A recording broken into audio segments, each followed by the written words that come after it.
సునాదస్వరము జనవరి 27. నీ సన్నిధిని సంపూర్ణ సంతోషము కలదు, నీ కుడి చేతిలో నిత్యము సుఖములు కలవు. కీర్తనలు 16-11.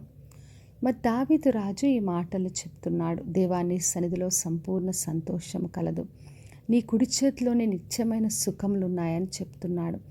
మరి దావీదు ఒక రాజు అయినప్పటికీ కూడా మరి సంతోషం, సమాధానం అంతా కూడా దేవుని సన్నిధిలోనే పొందుకున్నాడు. అందుకే నిత్యము దావీదు దేవుణ్ణి ఆశ్రయించాడు, దేవుని దగ్గర వరం అడిగాడు. దేవా, నీ ప్రసన్నతను నేను చూడాలి, నా జీవిత కాలమంతా నీ మందిరంలో నివసించాలని దేవునిపైనే ఆశ పెట్టుకొని ఆయన పైన ఆధారపడ్డాడు. యెహోవా నా కాపరి, నాకులేమి కలగదని ప్రతి విషయంలో దేవుణ్ణి ఆశ్రయించి పొందుకున్నాడు. నేను బ్రతుకు దినములన్నీ కృపాక్షేమం నా వెంట వస్తాయని చెప్పాడు. చిరకాలం యెహోవా మందిరంలో నేను నివాసము చేసను అని దావీదు తన గురించి తాను చెప్పుకున్నాడు. మరి నిజమైన సంతోషము, సమాధానం అన్నీ కూడా మనం దేవుని సన్నిధిలోనే పొందుకుంటాం. ఎందుకంటే ప్రేమ, సంతోషం, సమాధానం ఇవన్నీ ఆత్మ ఫలము. ఎప్పుడైతే దేవుని సన్నిధిలో ఆయనతో సహవాసంలో ఉంటామో అవన్నీ కూడా మనము పొందుకుంటాం. మరి లూకాసు వార్త 10వ అధ్యాయం 38-42 చదివినప్పుడు అక్కడ మార్తా, మరియా అని ఇద్దరు సహోదరులు ఉన్నారు. యేసుక్రీస్తు వాళ్ళ ఇంటికి వచ్చినప్పుడు మరియా యేసుక్రీస్తు పాదముల దగ్గర కూర్చొని ఆయన బోధ వింటుంది. మార్తా విస్తారమైన పని పెట్టుకొని అలసిపోయింది. అప్పుడు యేసుక్రీస్తు చెప్తాడు, మార్తా, నీవు అనేకమైన వాటిని పెట్టుకున్నావు, ఉత్తమమైనది ఒక్కటే, మరి అది ఏర్పరచుకుంది, అది ఆమె దగ్గర నుండి తీసివేయలేదని చెప్తున్నాడు.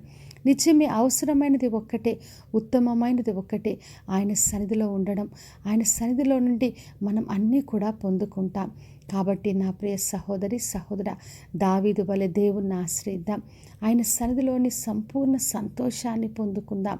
మరియా ఏ విధంగా ఆయన పాదముల దగ్గర కూర్చొని ఆయన బోధ వింటూ ఉత్తమమైనది ఏర్పరచుకుందో అదేవిధంగా మనము ఏర్పరచుకున్నప్పుడు అది ఎవరు కూడా తీసివేయలేరు. కాబట్టి విశ్వాసంతో దేవుని ఆశ్రయించి ఆయన నుండి సమస్తాన్ని పొందుకుందాం. ప్రార్థన చేసుకుందాం. పరలోకమందున మా తండ్రి, మా దేవ, ఈరోజు ఇచ్చిన వాగ్దానం కొరకే వందనాలు చెల్లిస్తున్నాం. వినుచున్న ప్రతి ఒక్కరిని దీవించి ఆశీర్వదించండి. ప్రతి ఒక్కరికి కూడా మీ సంపూర్ణ సంతోషాన్ని కలగజేయండి ప్రభువా.